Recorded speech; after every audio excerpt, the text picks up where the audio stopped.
አትናገረኝም እንዴ? ለነገሩ እዚህ ምድር ላይ ያለ ብቸኛ ልጅ እዝራ ነው አይደለ? እኔ ልጅ አይደለሁም አይደለ? እገሌ ልጅ ነው እገሌ ልጅ አይደለም ብዬ አንድ ቀን ካንደ ቤት ወጣ ያውቅ። ግን ደግሞ አንድ ቀን እንዳንቺ እዝራ አንገቴን አስደፍቶኝ ያውቃል። ይሄን ደግሞ አንቺ ራስሽ ጠንቅሽ ታውቂዋለሽ። እኔ ግን ሁሌ እንዳሳፈርኩ ነው አይደለ? ለነገሩ እኔን የምትረዳኝ እናቴ ብቻ ነበረች።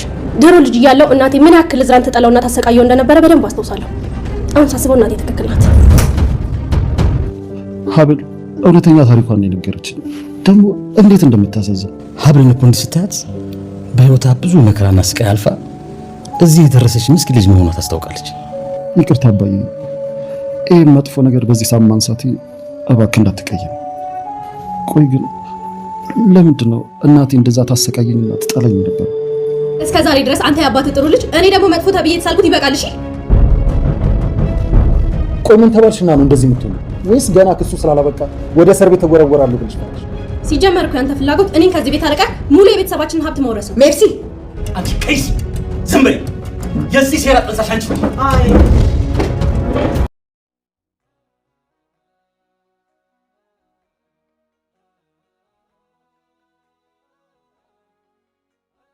ሀብል እስከ ዛሬ ድረስ በነበራት የህይወት ዘመን ስታሳልፍ የነበረውን ግፍና በደል የህይወቷን ክብደት አለመረዳቱ እዝራን እጅግ በጣም በራሱ እንዲጸጸትና እንዲያዝን አድርጎታል። እዝራ ሁላ የሚከፈለውን ዋጋ ከፍሎ ሚስቱን ነፃ ለማውጣት ወስኗል። ሚስቴ ብሎ በመጥራቱም አቶ እስክንድር እጅግ በጣም ተደስቷል። የሀብልን ጥሩ መልካም ሴትነት የተረዳው አቶ እስክንድር ለልጄ ሚስት ትሆነዋለች በሚል እናቷ እንኳን ወንጀለኛ ብትሆንም ግን ደግሞ እሱ የሀብልን ንጹህነት ተረድቶ ወደ ቤቱ እንድትቆይ አድርጎ ነበር። ይህም ብቻ አይደለም፣ ገዳይ ናት ሲባልም እስከዛሬ ድረስ አቶ እስክንድር ሀብል በጭራሽ ይሄን አታደርግም እያለ መሟገቱንም አላቆመም። አጸዴ ሀሳቧ የተሳካላት ይመስላል። አጸዴ አቶ እስክንድርንና እዝራን እንዲሁም ሜርሲን እስበሳቸው እንዲባሉ አድርጋለች። እህትና ወንድም አባትና ልጅ እንዲጣሉ አድርጋለች። ሜርሲ ዝምታዋን ሰብራ እኔ ገብቶኛል የአባቴ ግርግር ስር የምትለው የቤተሰቡን ሙሉ ሀብትና ንብረት ለመውረስ ነው ስትልም ተሰምቷለች። በዚህም የተነሳ አቶ እስክንድር የዚህ ሁሉ ሴራ ጠንሳሿ አንቺ ነሽ በሚል የገዛ እህቱን አንቆ ሊገላት ለትንሽ ተርፋለች። የሀብል እናት ልጇን በመፈለግ ላይ እያለች ለወይዘሮ መነን ተቆጥሮ የማያልቅ ገንዘብ ሰጣታለች። ይህም ብቻ አይደለም፣ ወደፊትም ይቀጥላል። አንቺ ባለውለታዬ ነሽ፣ ልጄን እንደዚህ በወግ በስርዓቱ ኮትኩተሽ ያሳደግሽልኝ አንቺ መልካም ሴት ነሽ እያለች ነው። የወይዘሮ መነንን ማንነት አላወቀች። ወይዘሮ መነን በሀብል ፈንታ ኩኩሻን ሀብል ናት ብላ ለማስተዋወቅ ወስናለች። ግን ደግሞ ኩኩሻ የብዙ ሱሶች ባለቤት ናት። ግን ደግሞ ወይዘሮ መነን የቤተ ክርስቲያን ልጅና ጨዋ እንደሆነች ቀድማ ለሀብል እናት ተናግራለች። የሀብል እናት ኩኩሻን ስታገኛት ምን ልትል ትችላለች? ሰላም ጤና ይስጥልን ውድና የተወደዳችሁ እንደምን አላችሁ? በያላችሁበት የዓለም ዳርቻ ሰላማችሁ ብዝት ይበል እያልን በአዲስ መጥተናል። በቅንነት ላይክ፣ ሼር፣ ሰብስክራይብ እያደረጋችሁ ቤተሰብ ማድረጋችሁን አትርሱ። ቤተሰብ ለምታረጉን ሁሉ ከልብ እናመሰግናለን። ሀብል በልጅነቷ ያሳለፈችው ግፍና በደል መከራ ቀላል የሚባል አልነበረም። ይህንኑም ደግሞ የአካባቢ ሰዎች ሳይቀሩ ይመሰክራሉ። የወይዘሮ ዘነበች ስም ሲነሳ ሀብል የምትገባበት ቀዳዳ ሊጠፋት ይደርሳል። ምክንያቱም ሀብል ብታጠፋም ባታጠፋም ከመደብደብ በርበሬ ከመታጠን አይቀርላትም።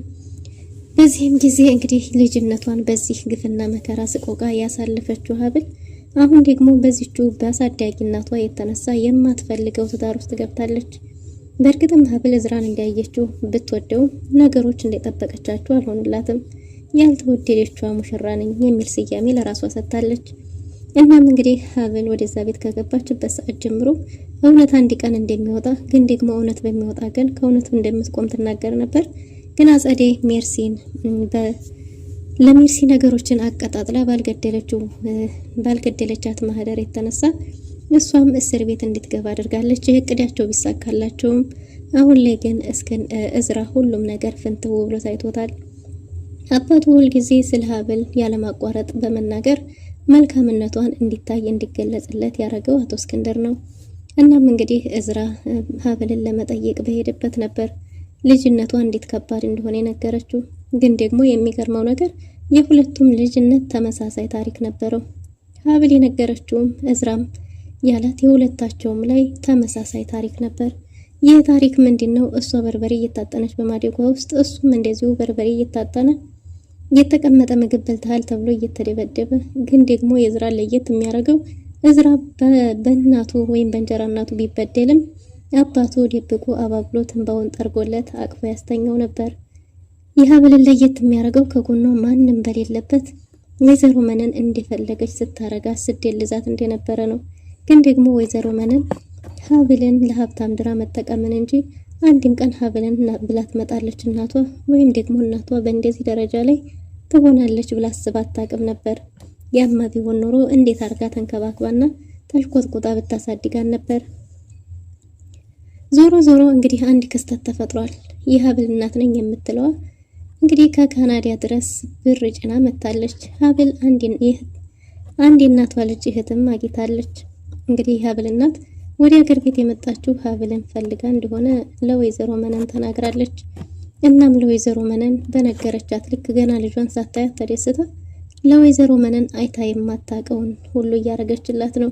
ገስት ሀውስ ለሁላቸውም ይዛለች እዛው እንዲያርፉ።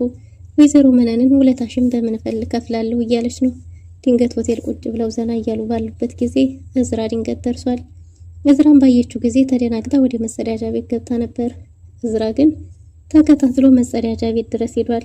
እዝራ ስህተት የሰራው ወይዘሮ መነንን ተከትሎ መጸዳጃ ቤት ከመግባት ይልቅ ያችን ሴት ቢያናግራት ኖሮ እናትና ልጅ ለመገናኘታቸው ስበብ ይሆን ነበር። ግን ደግሞ አልሆነም። እዝራ ወይዘሮ መነንን ተከትሎ ከመሄድ ውጭ ሌላ ምንም የታየው ነገር አልነበረም። ወይዘሮ መነን መጸዳጃ ቤት ሆና ይችን ሴት ካናገራት አለቀልኝ፣ በየት በኩል ነው የማስወጣት? እዝራ ማወቅ የለበትም፣ እንደዛ ከሆነ የገቢ ምንጭ ይበላሻል እያለች ነበር ስትጨነቅ የነበረው። ግን ደግሞ እንግዲህ እዝራ መጸዳጃ ቤት ድረስ ሄዱ በሄደ ጊዜ አስደነገጥከኝ እያለች ነበር ወይዘሮ መነን። ያች ማትረባ ያች ምናምንቴ እያለች ሀብልን እየተሳደበች ነው። ይህም የሆነው ምንድነው? ከእስክንድር ጋር አስታርቂኝና ወደዛ ቤት ልመለስ ብላም ስላለቻት ነበር። ያችን ማትረባ እዛ ቤት የፈጠረችውን ችግር ሰማሁ ብላ በተናገረች ጊዜ እዝራም ሚስቴን ነው ያችን ማትረባ የምትዩ ብሎ የሚያይባት እይታ ፊቱ አስፈሪ ነበር። አስደነገጥከኝ እኮ እዚህ ምን ታረጋለህ እያለች ነበር። እሱም ሊያናግራት ፈልጎ ሳይሆን ስለ ሀብል ልጅነት ሊጠይቃት ፈልጎ እንደሆነ ነግሯታል። ሀብል ሁሉንም ነገር ነግራኛለች እና የነገርሻን ነገር እውነት ነው ቢላትም ምንም ሳታፍርም ሆነ ምንም ሳታፍር ፍርሃት ሳይሰማት በኩራት አዎ ብላለች። እና ስታደርሽባት የነበረው ግፍና በደልስ እሱ እውነት ነው ባላት ጊዜ አዎ እሱንም አድርጌዋለሁ ብላ በኩራት ስትናገርም ሰምተናል። ወይዘሮ መነን በድፍረት ሁሉንም ነገር ተናግራለች። እዝራ ግን እንግዲህ ነገሮችን በሙሉ አድምጡ በራሱ እያዘነ ነበር። ይህ ሁሉን ያሳለፈች ሴት እንደሆነች የተገፋች የተበደለች እንደኔ ይህን ሁሉ መከራና ስቃይ ያሳለፈች ሴት እንደሆነች ለምንድን ነው ያልተረዳሁት? አይኗን አይቼ ለምን አልተረዳኋትም የሚል ጸጸት ተሰምቶታል። ወይዘሮ መነንም ከዛ መጸዳጃ ቤት እንደምንም ወጣ ያችን ሴት ለብቻዋ ይዛት ለመሄድ ወስናለች። ሆቴል ላይ እንደዚህ አይነት ግብዣም ላይ ሆነ እንደዚህ አይነት ሆቴል ላይ ተገኝታ ስለማታውቅ እንግዲህ ወዷን ብራሽ ስላለው ከሰዎች ፊት ሴትዮዋን ላለማዋረድ ብላ እንደሆነ ሮጣ መጸዳጃ ቤት ሄደችው ተናግራለች። ግን እኮ ገስት ሀውስም እዚሁ ይዣለሁ ለሶስታችንም፣ በዛ ላይ ደግሞ እኮ አጣድፈሽና ተደናግጠሽ ነው ያመጣሽ ብላት ነበር። ምክንያቱ አሳማኝ ባይሆንም ግን ደግሞ የሀብል እናት አምናታለች።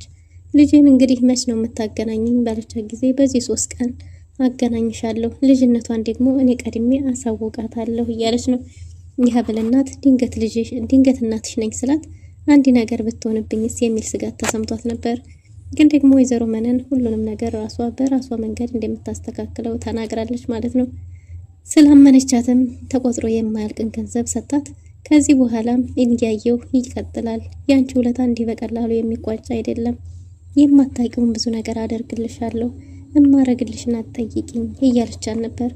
ወይዘሮ መነንም በደስታ እፎይ ብላ ገንዘቧን ከተቀበለች በኋላ ወደ ቤቷ ሄዳ ኩኩሻን ለማግኘት ያለችበት ድረስ ሄዳለች። ኩኩሻም ሀብል ገዳይ ተብላ እንድታሰረች በነገረቻት ጊዜ ትንኝ የማትገድል ልጅ እንዴት ነው ሰው ልገል የምችለው? በሳቅ ከሆነ ምናልባት ሊሆን ይችላል፣ ከዛ ውጭ ግን ሀብል ሰው እንደማትገድል አንቺም ምን የምናውቃለን ብላት ነበር። የሷን መላክነት ተተሹ እለቀስ አሁን ይሄን የመሰለ ፕሮጀክት መጥቶልናል፣ እድሜ ልክሽን ቆጥረሽም ሆነ ቀድሽ የማጨርሽው ገንዘብ ወደኛ እየመጣ ነው። ይህ ሀብልና መታለች ብትላትም እንዴ ሀብል ካንቺ የተለየ ሌላ እናት አላት እንዴ እያለች ነበር ኩኩሻ። ሀብልን እንዳልወለደቻት በነገረቻት ጊዜ እሱማ ተግባርሽም ይናገራል። የእውነት ብትልጃት ኖሮ ያን ሁሉ ግፍና በደል አታደርሽባትም ነበር። ስምሽን ስሰማኩ እንዴት እንደምትሆን እንደዚህ አይነት ፍርሃት ሌላ ሰው ላይ አይቻልም። እናም ሀብል ያሳለፈችው ግፍና መከራ እናቷ እንዳልሆንሽ ያስታውቃል ብላለች። አሁን የሷን ነገር ተይውና እሷ ከርቸሌ ተከርቸም ስለገባች ይልቁንስ ይሄንን ገንዘብ የምንሰራበትን መንገድ ማመቻቸት አለብን። እኔ አንቺን የመረጥኩሽ ለሀብል የሚቀራረብ ነገር ስላለሽ ነው።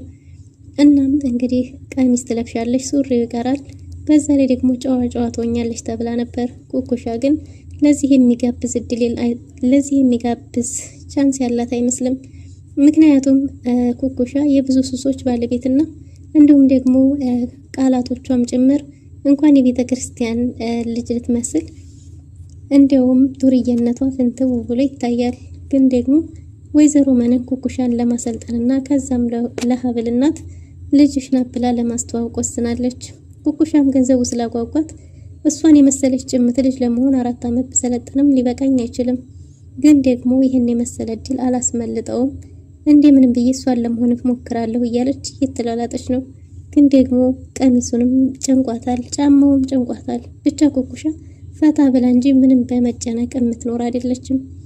ወይዘሮ መነንም ስህተቱ የኔ ነው፣ መጀመሪያውኑ መናገር ነበረብኝ እያለች ነው። እንደዛ ቢሆን ኖሮማ ለኔም ጥሩ ነበር ብላለች ኩኩሻ። ለሀብል እናት ያለቻትና የኩኩሻ ባህሪ ፍጹም አይገናኙም። ምክንያቱም የቤተ ክርስቲያን ልጅ እንደሆነችና ስርዓት ያላት ልጅ እንደሆነች ቀድማ ነግራታለች። ኩኩሻ ጋር ግን እነዚህ ሁሉም ነገሮች የሉም። ግን ደግሞ ወይዘሮ መነን እንግዲህ ኩኩሻን እያሰለጠነች ትገኛለች ማለት ነው። እዝራ መጠጥ እየጠጣ እናቱ ለምን እንደጠላችሁ ራሱን እየጠየቀ ነው። ያቺ ሴት እናቴ ናት አይደለችም፣ እውነት እንዴት ተባለው የእንጀራ እናቴ ትሆን የሚል ነገር ሀሳቡ ላይ ፈጥሮበታል። ለምንድን ነው ያንን ሁሉ ነገር ስታደርስብኝ የነበረው? ለምንድን ነው ሚጥሚጣ ስታጠን የነበረው? በጣም ብዙ ጥያቄዎች ወደ አእምሮው እየተመላለሱ ነው። እና እዝራም እንግዲህ ጠጥቶ ወደ ቤት ገብቷል ማለት ነው።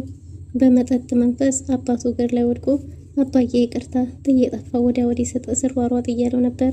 እና ሀብል ያሳለፈችው የልጅነት ታሪክ እንደሆነ እንደዚህ ያደረገውም ተናግሯል። እዝራ አባቱን ከረጅም ዓመታት በኋላ ስለ እናቱ ጠየቀው። አባዬ እኔ በልጅነቴ ያን ሁሉ ግፍና መከራ ሳሳልፍ ነበር እና አሁን ላይ ሳስበው ምናልባትም እናቴ ባትሆንስ ብዬ አስባለሁ።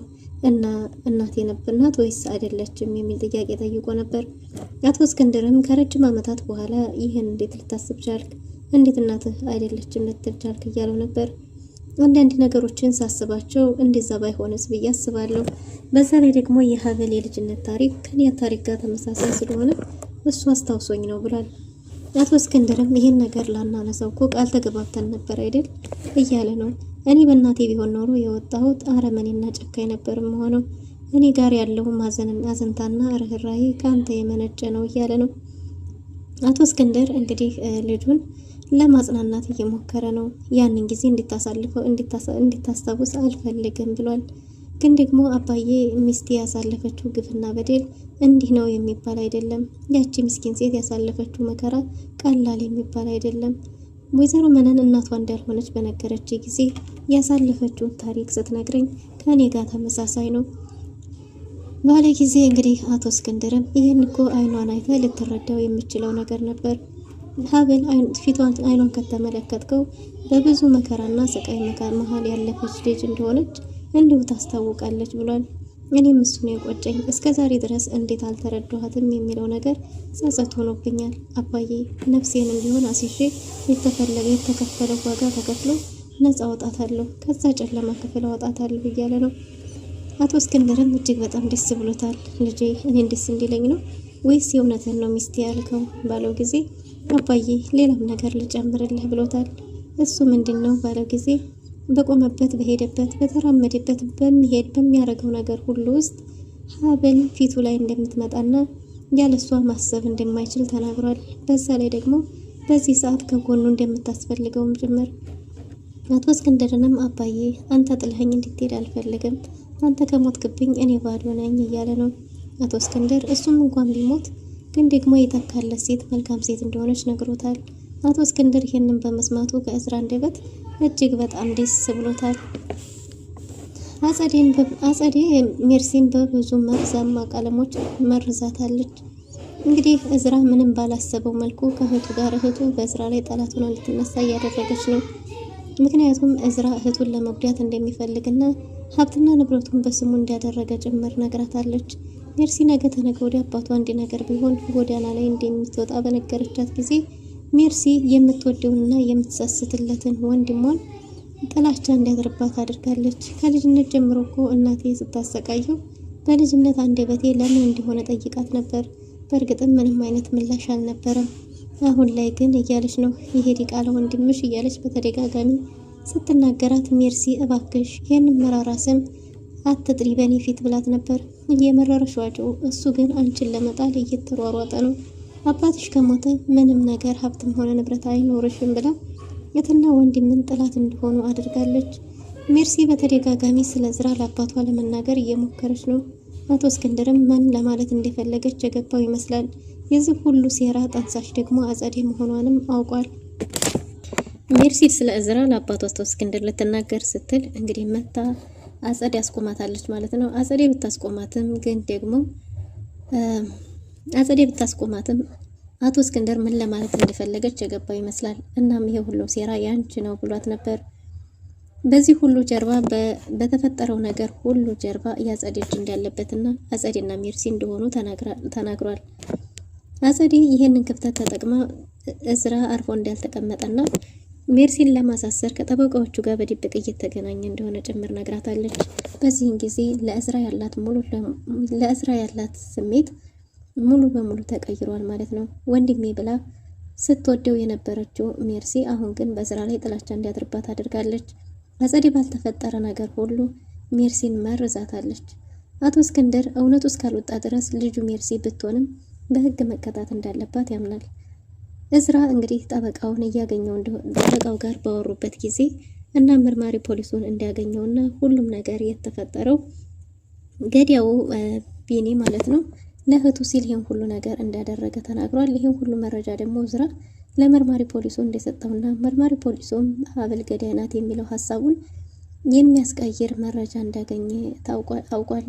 እናም እዝራ ህይወቴን እንኳን አሳልፌ መስጠት ካለብኝ እሰጣለሁ እንጂ በጭራሽ ሀብልን እዛ ቦታ ላይ አልተዋትም። ሀብል ለኔ ታስፈልገኛለች፣ በዚህ ሰዓት ሀብል ለኔ ታስፈልገኛለች ብሏል። አቶ እስክንድር ሲመኘውና ሲፈልገው የነበረው ጊዜ ይሄን ነበር እና እጅግ በጣም ደስ ብሎታል። ልጄ ምናልባት ጊዜ የሚኖረኝ ከሆነ ከዛ እስር ቤት ቶሎ አስወጣትና የልጅ አሳዩኝ እያለው ነው። እዝራ አሁን ላይ ማንም ባይለውም እንኳን ሀብልን ሙሉ ለሙሉ ወዷታል።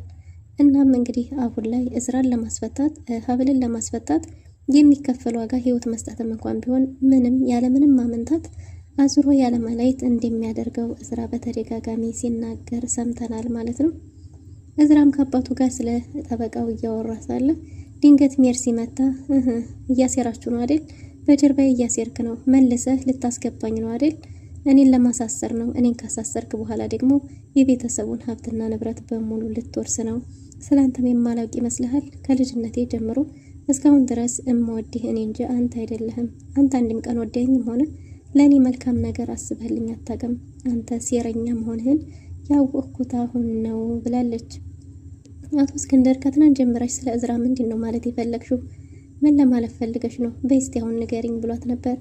እናም አጸዴ ይህን ነገር ለማስቆም ቶሎ ብላ መታለች። አጸዴ ራሷን እያሸሸች ግን ደግሞ ሜርሲን ከቤተሰቡ ጋር እንድትጋፈጥ እያረገቻት ነው። በዚህን ሰዓት ሜርሲ መናገር የፈለገችውን ሳጨርስ እንዴ ዝም በይ እንጂ ምን ልትይ ነው ብላ አስቆማታለች። ግን ደግሞ እንዲሁም ከዚህ በላይ እዚህ መቆየት አልፈልግም፣ አሳስረኛ አድርገው እያለች እየፎከረች ሜርሲ ወደ ክፍሏ ሄዳለች። አቶ እስክንድር ይህ ሁሉ ተንኮል ሴራ ያንቺ እንደሆነ ጠንቅቄ ያውቃለሁ። ይህ ሁሉ ቤት እየተናወጠ ያለው አንቺ ነሽ፣ በአንቺ ምክንያት ነው። አንቺ ምንም የማላረገሽ እህቴ ስለሆንሽ ነበር። አሁን ግን የቤተሰቦችን ቀን ስጠኝ፣ በጭራሽ አልምርሽም ብሎ ጉሮሯን አንቆ አጸዴን ሊገላት ለትንሽ እንግዲህ እዝራ አባቱን ገላግሎ ህይወቷን አትርፎታል። ሀብል እናቷን በምን መንገድ ልታገኛት ትችላለች? የኩኩሻን ልጅነትስ የሀብል እናት አምና ልትቀበል ትችላለች? ምን ሊፈጠር ይችላል የሚለውን በቀጣይ ክፍል ይዘን የምንመጣ ይሆናል። ለዛሬ የነበረን ቆይታ ይህን ይመስል ነበር። መልካም ጊዜ